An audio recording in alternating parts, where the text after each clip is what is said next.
Welcome, horror heads. It is the Night of the Nerdy Laser Podcast, episode 7, and I am Matthew Henry.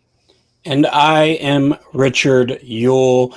And tonight we are going back to New York City in the year 1982 when it was all gritty and grimy and watching Basket Case. Does this... okay, so the first thing I notice is that this is the taxi driver of horror films. Wouldn't you say? Yeah, the third character, I guess, we have Duane, we have his brother, and we have the character of New York, right? Like, it's just so crazy the cool character that New York plays in this movie. Well, and like I said, even the apartment complex that Duane is staying in looks like the apartment complex from like the final scene of Taxi Driver, right? Like where I've never seen Taxi Driver. Okay. So there's a sequence in Taxi Does that surprise you? Yes and no. But there is a scene in Taxi Driver where at the very end, Robert De Niro kind of busts into this like a horror house to try and save this girl, and he's walking up these real narrow steps, and he's just blowing people's fingers off, and it looks just like this setting. Was he carrying a basket and like bumping into the walls? And no, dude, he was. I feel like you would like it. He builds a like gun holster in his hand, so he hits a button and the gun shoots out into his hand. It's pretty cool, but everything looks so similar, and the best description of what like New York is, I think, is one of the opening scenes of this movie where he's walking down the street and the guy walks up and he's trying to sell him drugs. And he's like, man, I got smack, I got crack, I got coke, I got smoke, I got THE, DMV. I got girls. And he's like, what's wrong? And the guy's like, no thanks. He's like, what's wrong with you, man? He's like, man, what's wrong with you? He walks off. Yeah. That's a great scene. This is definitely horror comedy. Probably more horror, in my book, than comedy, but for sure comedy in it. I don't know if you want to do this now. I say we do, but we did something pretty big this past Saturday night for your birthday, Matt. Yeah, it wasn't necessarily my birthday gift, but it was your birthday, which we didn't. Yeah, we didn't sing happy birthday, so I'm sorry. It's my party, and I got to see a woman with a penis. Oh, wait, that's. Not entirely inaccurate, but probably not the way to say it. No, but we did screen Sleepaway Camp with Felissa Rose in the house, completely sold out at the Bird in the Book. Amazing event. It was our first live event, and as things typically are, because, coming from the wrestling world, live events, they kind of take on a life of their own sometimes. True. And that's kind of what happened here.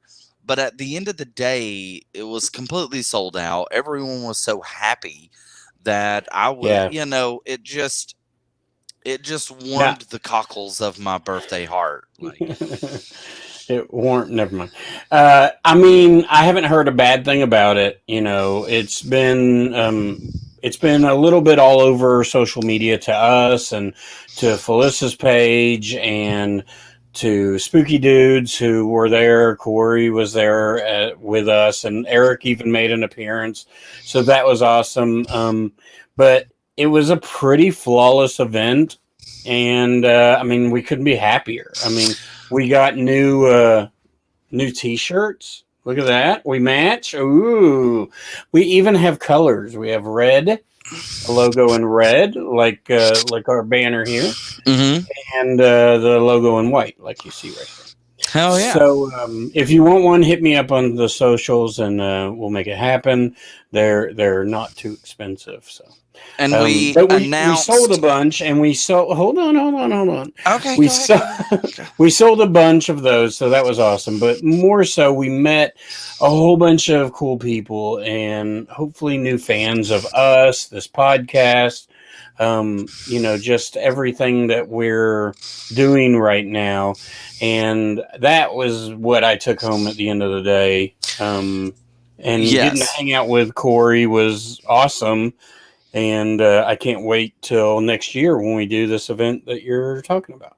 Yeah. So at this event, we announced FrankenCon, which is a new kind of con that we are putting together. It almost feels like, I mean, even as we're booking it, it's taking on a life of its own, because it's like, It is it's like, we expected, like, okay, it's going to be a con, but of course with us, we like to screen movies, we like to do things different, and it almost feels like it's going to be like a film festival slash con, almost, with maybe. panels and, If it goes you the way know, we want it to, it will definitely be that.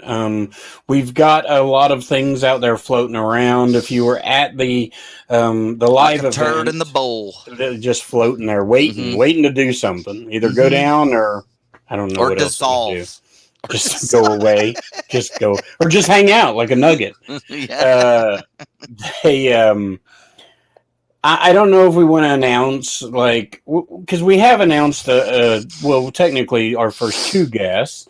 A lot of people know about it, but I mean, I feel Hmm. like I want to keep that a little, like, if you were there at Felissa, like, and if you weren't, then you don't. And we Well, will announce it. it's all contractual and logistical, and we don't we are able to do certain things, but we also don't want, listen, it's it's business, kiddies, okay? There's certain It things we kind can of and is. can't do. And but it's all going to be happening very soon. It's going to be taking place 10 months from now. So we're starting now. We're building it. It's going to be taking place on Saturday, May 14th. FrankenCon. It's going to be at the Knoxville Airport Hilton Ballrooms. Beautiful setup, Oh, yeah. massive space, projection systems, live music. We can A definitely stage. say a stage. We can definitely say that there's going to be live music there by the Casket Yep. Creatures, 110%. That's never been announced officially, but I mean, that is done. Ryan is awesome. Casket Creatures are awesome, and we're really excited for that to happen. And I mean, they'll be a part of what I think is going to kind of separate us, because a lot of cons, they do VIP after parties, but it's just like, come hang out with the guests. They'll be walking around, and it's like we really wanted to do an Boring. No. we we really wanted to do we really wanted to do an event like an evening with Felissa Rose, just something Hmm. special. And so we're going to have kind of a scheduling system of the VIP events, and Casket Creature is going to kick us off, and it's going to be awesome. And we're going to have a Q&A with a really awesome guest that we couldn't mention earlier.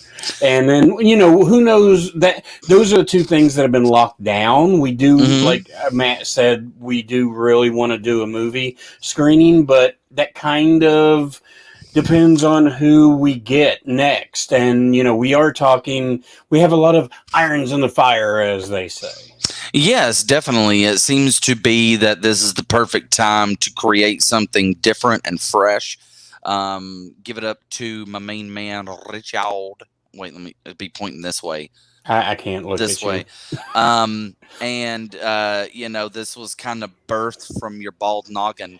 And we're all just kind of coming together to create this thing. Yeah. Corey is a big part of this too. I want to say so. Yes, It's yes. Matt, and Corey doing this, and it's going to be fun. We're going to talk a lot about it. I mean, we really are. It's going to be a big part of the podcast. We're probably going to do a podcast every now and then about FrankenCon, like Hmm. about the news, and maybe give you behind the scenes stories of funny things or weird things or things that are happening. Because we talk a lot about it, and there's a lot to go into it. I mean, we plan on it being a really big event, so if you're a horror artist or you're a vendor with a horror item or items or any kind of vendor, feel free to shoot an email to frankencontn at Mm-hmm. gmail.com. And in fact, you can go follow social media. There's not a whole lot on there right now, but we are on Twitter and Instagram at frankencontn.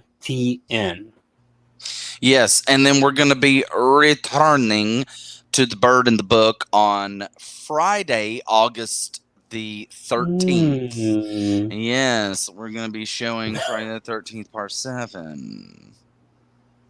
I've never seen it. You've never seen it. No. It's Jason versus Carrie. We're going to do trivia. That's what you said. I actually bought it from the dungeon like 2 months ago because you keep talking about the damn thing. Yes, and I'm going to see if we can't get maybe someone down there to be in costume to take pictures with people. So I think that's going to be cool too. Yeah. This last thing before we get started on this messed up little movie, this coming weekend, not this weekend, but the next, so the 31st and the 1st, we're going to be at the Smoky Mountain Fan Fest in Gatlinburg at the Convention Center. Yeah. We're going to be hanging out there too with the Dungeon at Southland. With the Dungeon. I almost said the Dungeon at Southland. Well, that's that's its title. I think it's just called the Dungeon, right? At Southland. But that's when it's at Southland. When you take the dungeon out of Southland, it's no longer in Southland, Look, Richard. You can take the dungeon out of Southland, but you can't take the Southland out of the dungeon. No, Jason. I talked to Jason today. We're going to be hanging out and have a fun time. I mean, we're going to be at the same table. We're going to will be there. Yeah, Felissa. I mean, not with us. I mean, she might come by and say hi, or we might go by there and say hi. Depending. Or she might not. I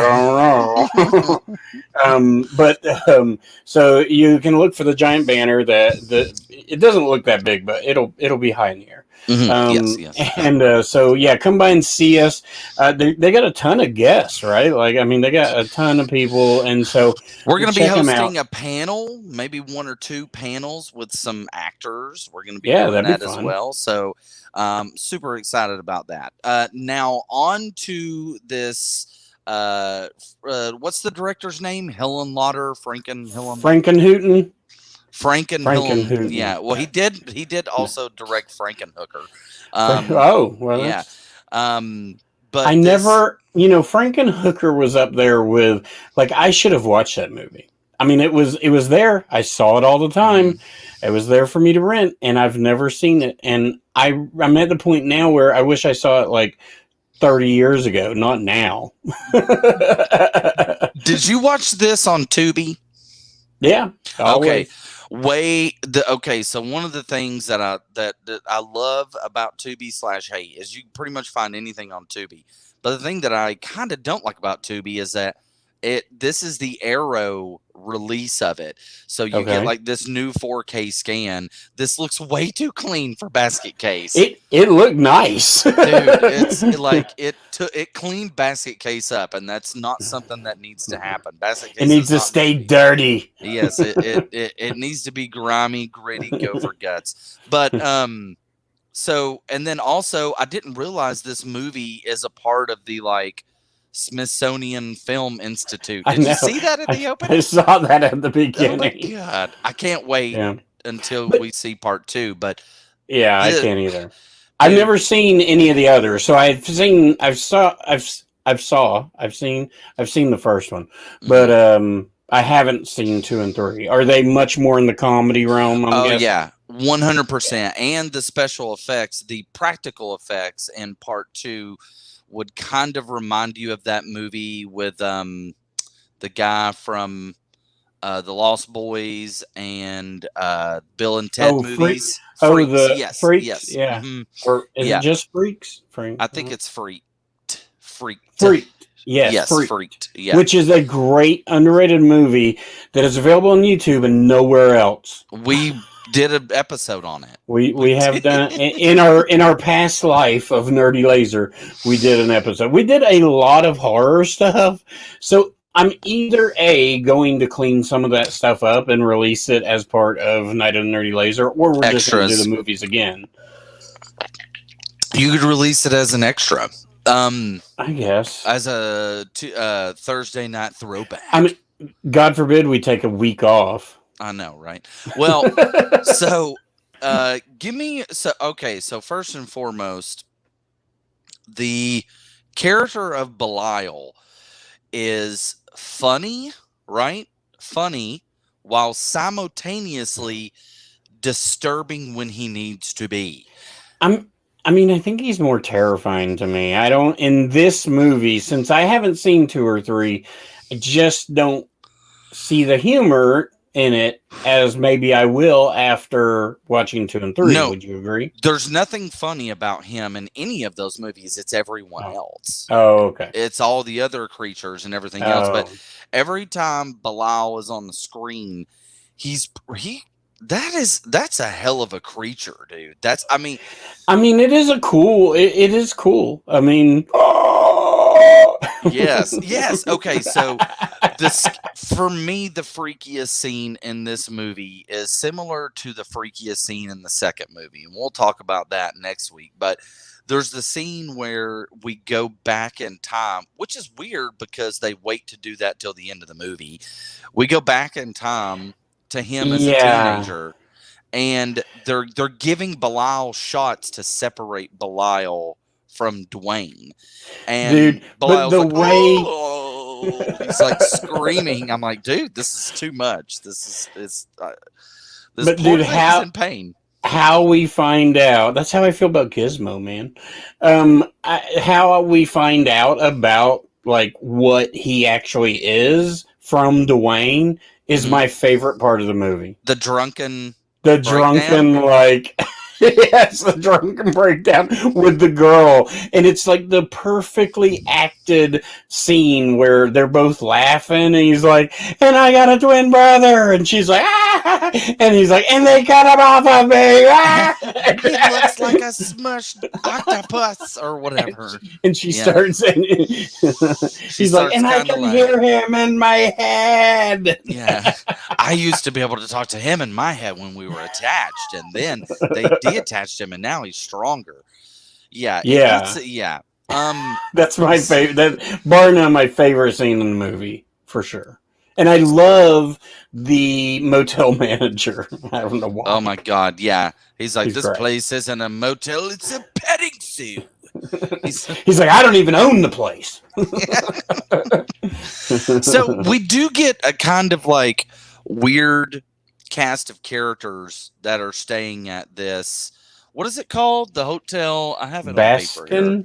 Baskin. Yes, Baskin? the Hotel Baskin. So we get a weird. I was right. Yes, we get like a weird eclectic group of characters. We get the weird drunk who's like very obviously going to rob everybody in the entire place. We get the guy who runs it, who kind of reminds me of like Danny DeVito's character off a Taxi. Oh yeah. That's probably accurate. I like the suspenders, the white, the white and with the zipper unzipped when he's running down the steps. Yeah, probably not intentional. And then we get the woman. I love it whenever Duane is walking up the steps and he's like, "Oh, I'm staying in room 7." And she's like, "Oh, you got the best room in the place, darling." She kind of reminds me of Joey's. I don't know if you watched Friends. Oh yeah, the agent. Yeah, Joey's agent. She's like, "You got the best room in the place, darling. There was a rich woman that lived there, and all of a sudden she never came out of her room, and then she just all of a sudden just up and vanished. No one knows what happened to her. You're gonna love it." So she's like the nosy neighbor, and then we get this character. I can't remember her name. I don't remember her name very well. I barely remember Duane. But it's the girl that kind of likes Duane, but not in like doesn't seem like a sexual way though. The next door neighbor girl. Yeah. Oh yeah. She's great. She is really good, and she's cute, but in that old New Yorker kind of way, you know. She seems to be very, very friendly because when Duane walks inside, locks the door, the nosy guy who saw him pull out a wad of money is like peeping through the peephole. She runs him off. To be fair, it's 1982, and he's just like, rolling out like 20. I mean, there's like, he's got thousands of dollars in his hand. It's like, what are you Richard, doing? you have unlocked a fun fact, sir. Uh-oh. Ding, ding, ding, ding. Do I get, Uh, it's like, fun fact. yes. So the money that Duane pulled out is in like a roll of money, literally, and we see it later on. It's a roll of cash. Yeah. That was actually the entire budget for the movie that Franken Hillenlotter had put into a roll. He's like, here, you protect this. And then he's like, oh shit, I need a wad of money for this scene. Well, here, just use the money for the movie. Just take it. So that's the fun fact. You unlocked that one, sir. All right. If you unlock 3, you get a. What do I get? What do I get? I don't know. You get I'll blow you a kiss. Oh, whoa. You gave me a heart attack.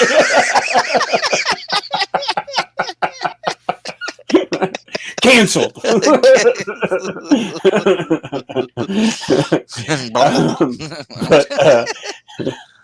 So we get, so basically we get Duane moving into New York, upstate. He used to live in upstate, and now he's in the city, and he's going around killing these doctors, what I thought were therapists, but I guess there is a therapist, right? There's one, and then there's a veterinarian lady with a wig. So I thought she was fuck, dude. She's mean. Rude. Yeah, she's not a good person. I thought she was a therapist too. But then it said vet, and I was like, oh. Well, and here's the other thing. Later on in the movie, we find out that as soon as he was separated from Bilal is like speaking to him, and he goes and finds Bilal, and he builds a saw trap from the Jigsaw films to kill his father. I don't understand. Amazing. It's a great death. Because it's a great death. It makes no sense. Why would he stand right in front of it? It's a gigantic saw, like not just like a little saw blade. It's like,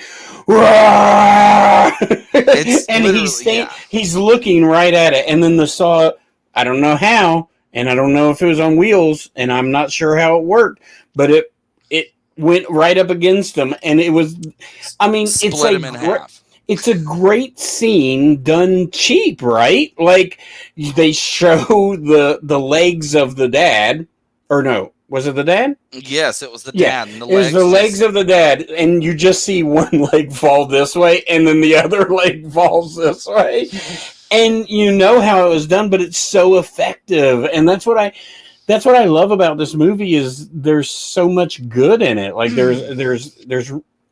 I mean, I was almost going to say good acting, but there is so much good in it. It's really, the acting really isn't that bad. I mean, when you're talking about acting, I mean, they're being, a lot of them are being silly, but a lot of them that's the point. You know, Duane for sure. Duane is supposed to be kind of the dorky, geeky, weirdo guy, and he does that well. Well, and my question though is, so whenever we'll get to the surgery here in a minute, because I do want to talk about the surgery, because to me it was probably the nastiest scene in the movie. But he is separated from Belial, okay, and Belial, he goes and he finds Belial because Belial is talking to him through, like they have mentally. Like telepathy, yeah. Telepathy. What did I say? Telepathy. Telepathy. I don't. Telepathy. They have telepathy. And it's weird because he's a teenager at this point, and then we don't catch. But he doesn't make his way to upstate New York until he's in his mid-20s. So what the hell's he been doing for 10 years? Just hanging out with Belial in the attic because Grandma is, I guess, taking care of him, and Grandma does not care that her son was murdered at all. Was it the grandmother or was it the aunt? I think it was an aunt. I think it was an aunt. But that's what I loved about it. I mean, I guess that that's who took care of them. I mean, like that was their life. And then did they ever show what happened to the aunt? Maybe the aunt died. No, but there is a character in part 2 that kind of is similar to the aunt. She's a person who takes in freaks and she takes care of them as like a motherly figure. So Wait, are there like other people in part two that have their own Belial? there is a female Belial, Oh and there my is a god. sex scene with two Belials. Oh my god. It's Can't so wait. good, No wonder dude. that's not on Tubi. I'm gonna Oh, have to dude. buy it. I'm gonna have to rent that stupid thing. No, no, no. Dude, if you want to, because I'll be seeing you. I think I'll let you borrow it. Okay. Yeah, I have it on Um, special edition. Um, ooh. yeah, I love that movie so much. It's got David MG in it. Flyboy from Dawn of the Dead plays Moon Man, who has a giant head shaped like a moon. It's Can't wait. ridiculous. Yeah.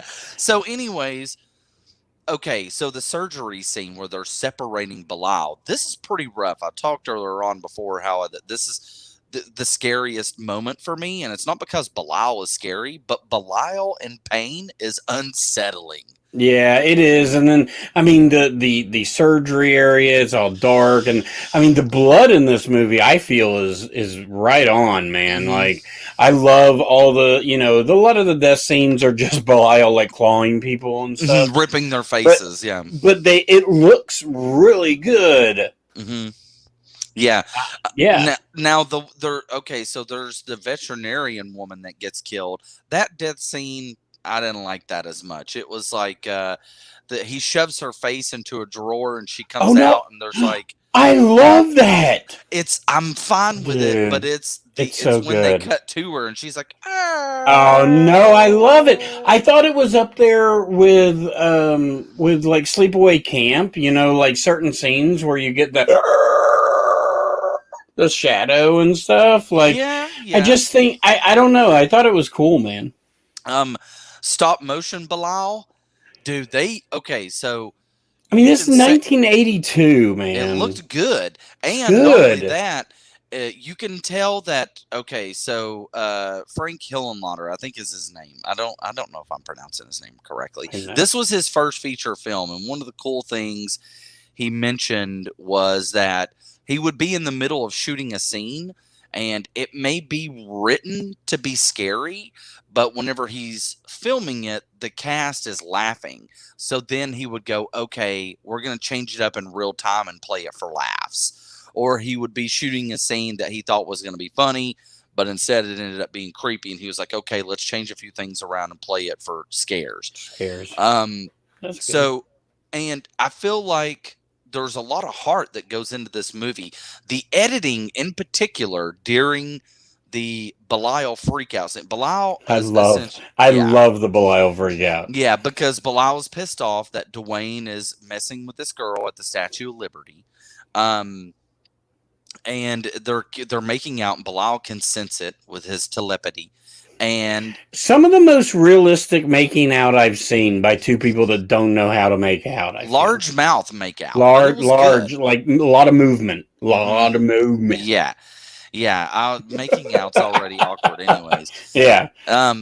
But dude, we get some stop motion animation, and they would have like stop motion. Bilal grab a chair, he would fling it, and it would cut very quickly, and they'd throw a real chair. But it was done very well. Mhm. Everything He'd looked really good. pick up the bedpost and Hmm. slam it. Yes, and then that's whenever he escapes through the window and kills the guy who wants to steal shit all the time. He rips his face apart. Yeah. Duane can sense it. He comes back, and the cop is in his room. And this is a pretty cool scene, actually, because the cop goes to open up the basket, and he's like, "What's in the basket?" And then he goes to open it up, and Duane's like, "Nothing." Duane plays it kind of realistically because whenever the cop's like, "Can I come Yeah. back?" Duane's like, "Yes." He's like, "Where have you been?" "I was out with a girl." He's like, he's just like, he's playing it very straight. Good job, Duane. You're playing it Good straight, man. job. And then all of a sudden, whenever they all leave and he's looking for where he's hiding, Bilal's hand pops up out of the toilet, and this is That's pretty funny. yeah, That's pretty funny. it is a ridiculous shot of him sitting in front of the toilet, and Bilal's like pudgy clayed body is just sitting on the toilet, and they're having a conversation, and he's like, "No, I would never leave you," and he grabs him, and he's hugging on him. It's just there's parts like that that are really funny and really ridiculous, but at the same time, I don't know what it is, but I love the character of Belial. And I wish there's a lot of one-sided conversations in this movie where Duane is talking to Belial. We don't hear what Belial's saying because it's in Duane's head. I wish I could Yeah. hear the voice of Belial. Don't No, that's don't you mess with that girl, Duane. It's just inward breathing talking. Yeah. I don't like that.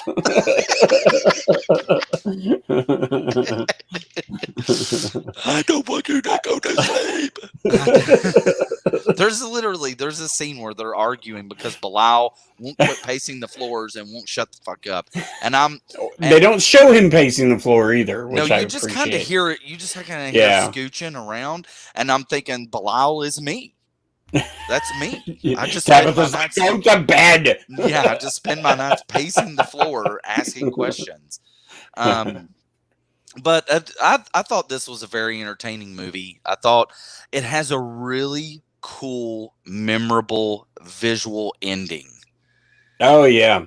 Yeah, that is the one thing I remembered how it ended. Like when I saw it, I mean, I probably watched it like 6 or 7 years ago, I guess. Mm-hmm. And I mean, I remembered that ending with like them falling out the window. It was kind of funny in a way, the way he falls out the window. Like I love how people, I love how people fall out windows like in movies. Yeah, it is a little weird, but him hanging on to the sign, like Belial is hanging on to the sign while he's reaching down and hanging on to Duane's neck, and it's this really cool visual, or vice versa. I can't remember, but either way, it's a really cool visual. I do want to mention a few funny scenes that are okay. So the guy doctor, for one, if that's a doctor's office in New York, I would be worried about getting tetanus just walking into the place. And what is he eating? Where he's like, I mean, this is 1982. Yeah, probably filmed more like 1980. So we're looking at the remnants of the late 70s. And this whole, that's why it kind of has that Taxi Driver feel. But whenever he senses that someone's in the office and is trying to attack him, and he takes a dresser and he pushes it in front of the door. But the door, the way the door's designed, it opens out. So you could just climb over the desk. Essentially, yes. And then that's when we get our first like face tear when they're, and then and then Duane's outside on the ground, and this place is like 3 stories up, and I'm guessing that Belial just like I just want to see the visual of Belial digging his hands into the brick and just sliding down the brick wall, but they do a really good job at making Belial feel like an actual entity, because it's literally just the director's hands put into these rubber gloves. That's what I was going to kind of ask, is like the eyes are never real eyes, right? Wait until you get to the second one. But they're never real eyes, right? No, in this movie. There is a scene in the second one that is terrifying, and it is because he's talking to Belial, and then Belial starts to laugh, and we cut to Belial's face, and they have just put someone's face into Belial, and he's like, it's too much. Well, but that's what I was going to say. In this, like, it's done so good that there are parts to it that, he has the black eyes, but the reflection off of them, sometimes it looks like they're looking around. Like, I don't know. To me, it's really solid. Doesn't it also seem like there's certain points, especially there's one point at the end where he's like with the girl in the room, and he's on top of the girl, and then Belial busts out of the bassinet and he's screaming, and then he won't let her up. And I feel like, Oh is yeah. Belial controlling Duane? I mean, I think not necessarily by. I don't think so. I think it's more in his head. Maybe he's screaming at Duane in his head and telling him what to do, and Duane is doing it. Can we talk about where he wraps her up in a blanket and throws her out in the hallway? Dude, like a female enchilada. He just wraps her up and throws her into the hallway. And she's so eager to get back in that damn room. Well, that's just it. She's like, "Let me out of here! Let me out of here! Let me out of here!" And then he throws her out, and she's like, "Let me back in! Let me in there!" Some of the acting from her is pretty bad. There's a scene where they're the Eiffel, or not the Eiffel Tower, Jesus. What the hell? Statue of Liberty? Yeah. And he's We're like, in America, son. Yeah, he's like, I didn't really want to go sightseeing. I just wanted to hang out with you. And she's like, Duane, that's the same reason I did it. And it's a very bad delivery. She's not very good, but at the same time, I think, I don't know how to put this, but out of 1, 2, and 3, whenever you put them together, okay, so for one of the things you lose with the sequels, just go ahead and get ready. You lose all sense of New York with the sequels. It doesn't exist. We go to the suburbs. What the hell? I know. That's what I think separates the first movie from any other. Are there at least hookers on the sidewalk to make it feel? This is all taking place in the suburbs. And so we lose that sense of that gritty, nasty New York, so enjoy that while you got it, because that was my third favorite part of the movie. Like, it was a character to me. Now I got the damn suburbs. You do have 20 other mutants, so maybe that'll make up for it. Is that too many though? There's one that's just a mouth, and he can sing like opera, and she's like, he's got such a sweet voice, and he's like, and he's just a giant mouth. He's just I have a feeling these are going to be crazy. Yeah, they're going to be ridiculous, and the sex scenes between the female and male Belial are intense. Now, I will say this about this movie. God, it's gonna be. I'm going to be scarred. You're going to pay my therapy. I do feel like a great scene a great terrifying scene really was we get a naked guy running down the street. Why? There was no need for that. That's his dream sequence, right? Yeah. That's his dream sequence. But it's him going to the girl's house and him doing things to the girl, but then he wakes up. But then you realize that whole dream was not him. It was Belial. Mm-hmm. And it's really, it's a terrifying scene, and it's well crafted and well done, I think. I thought it was a great, not bait and switch, but storytelling. The other weird thing about it is there's no hint in the movie that Belial has any real sexual desire until that moment. As a matter of fact, anytime Duane has sexual desire, it's as if Belial becomes extremely jealous. But then towards the end of the movie, Belial sneaks into the other woman's room and starts filling her boobs. He starts filling her up, and which is weird because he has no sexual organs. How do you know? I guess he has to because he has a baby. He has babies. Spoiler. It's called, the part, I can't remember part 2's title, but I know part 3 is called The Progeny. Yeah. And I don't know what that means. The family? Okay, cool. I don't know. I have no idea. So I think this is a cool flick. I think if you're in the mood for something, weird and fun and New Yorky, definitely check out Tubi, which you would think we would have as a sponsor because we love it so much. We talked about it. We've used it 3 times in a row now. Used it. I have the special edition from Something Strange. So there was 2 special editions released of this. There was Something Strange Video, which did a great special edition. That's the one that I have up here on the screen. Has like multiple commentaries. But then also Scream Factory released special editions of all three movies. And I have those as well. But I decided to watch it on Tubi because it's 4K and I don't have a 4K player. So I wanted to see the Arrow, because Arrow released a version too. Everybody's released Yeah. a version of this movie. Might as And well. yeah, I wanted to see Arrow's transfer, and man, did it look like a soap opera. Like, it was Yeah. so clear. It looked Yeah. like a soap opera.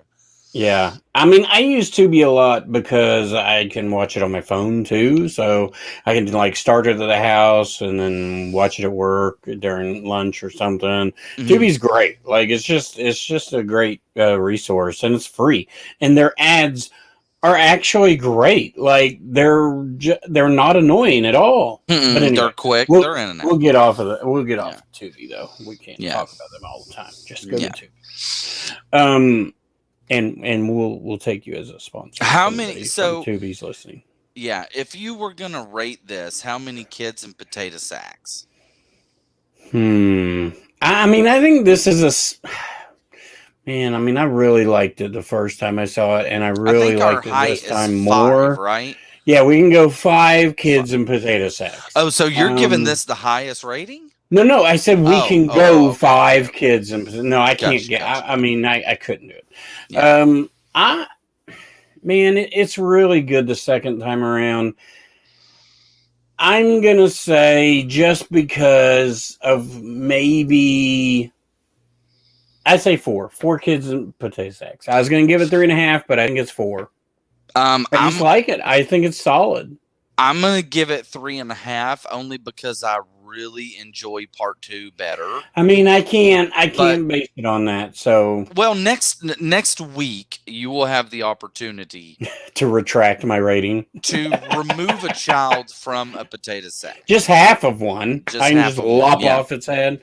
If our rating system will always be an inside joke to true listeners of Night of Nerdy Laser. Mm-hmm. So if you know, you know. Do you want to talk about a few horror facts? We're gonna go. We're gonna go into the budget. Okay, so this movie cost $35,000 to make. I mean, it's crazy, man. If somebody, it's a solid movie too, man. Yeah, and it's really good. Like, that blows my mind. I think why it looks so good is because he started out with a budget of $16,000, and so he would keep on having to go back and borrow money constantly. So I think what we're seeing is every dollar be stretched to its potential, so there's some parts that look low budget and there's some parts that actually look pretty good. I would venture to say that most of the money was probably spent on Belial stop motion animation. We have been removed from the airwaves. This was our first time doing this live, and we will see if Matt Henry comes back. But yeah, he's right. I mean, the majority of this money was spent on the stop motion for sure, and I think he's coming back. I don't know what happened. I don't know what happened either. We're live, baby. Yeah. That's what's happened.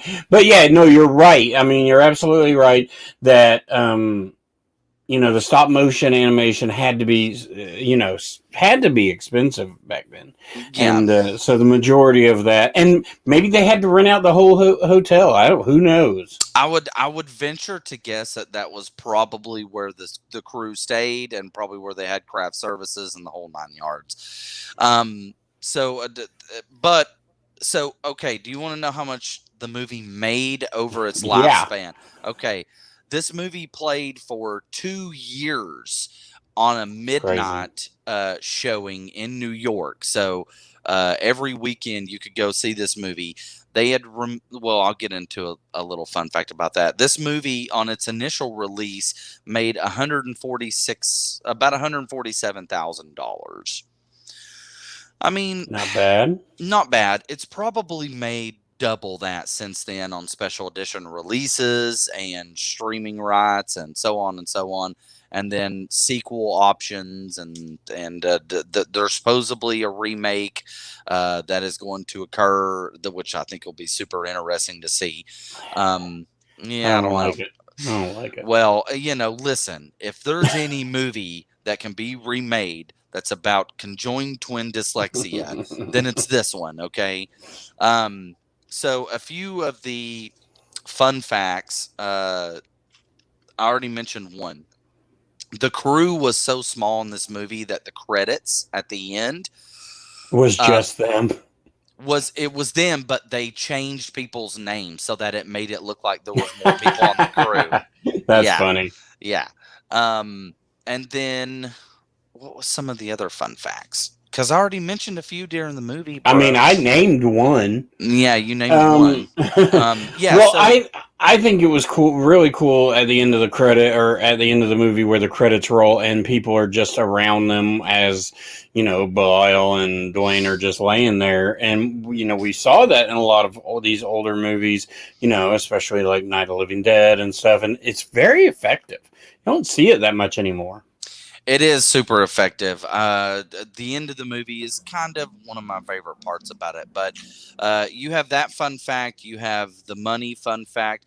There's also a whole bunch because this movie was deep dived into on multiple commentaries. And Frank Henenlotter talking about how it was his first project. And, for example, they didn't have a dolly track. So what they used was a wheelchair instead of a dolly track. You work with what you got, right? It worked. Yeah. So yeah, that's Basket Case. It's low budget gold. It really is. Low budget doesn't work, but this little flick, it works. This little flick went to the market. Mm-hmm. And this little flick went straight to hell. Whoa. Sorry. God, there you go again. Yeah, it's great. We're going to go into Basket Case 2 next week. Mm-hmm. We're going to go into Basket Case 3 the following week. And then we're going to be at episode 10, where we're going to do our special episode on Ice Nine Kills. The Silver Scream album specifically. Although they do have a song called Bloodbath and Beyond, and it's kind of my favorite. And but yeah, so Night of the Nerdy Laser is not just movies; it's all things horror, and we are tweaking our format, and so every 10 episodes we're going to give you a little something extra. Mm-hmm. And I don't know if I told you this, Matthew, but for episode you probably 20, didn't. I keep it all. I keep it all in my heart, close to the pocket. Wrong pocket. So for episode 20, we're going to talk about Movie Maniac Series 1 from Todd McFarlane. I'm very excited about it. Oh, fantastic. Yes. Okay. Yeah, it's groundbreaking. So, and then me and Matt are going to talk this week, and we're going to come up with the 9 movies we're going to watch. But I feel safe to say this. Our episode 11, go watch it now. We're going to watch the remake because I know it's one of Matt's favorite, and I have not seen it.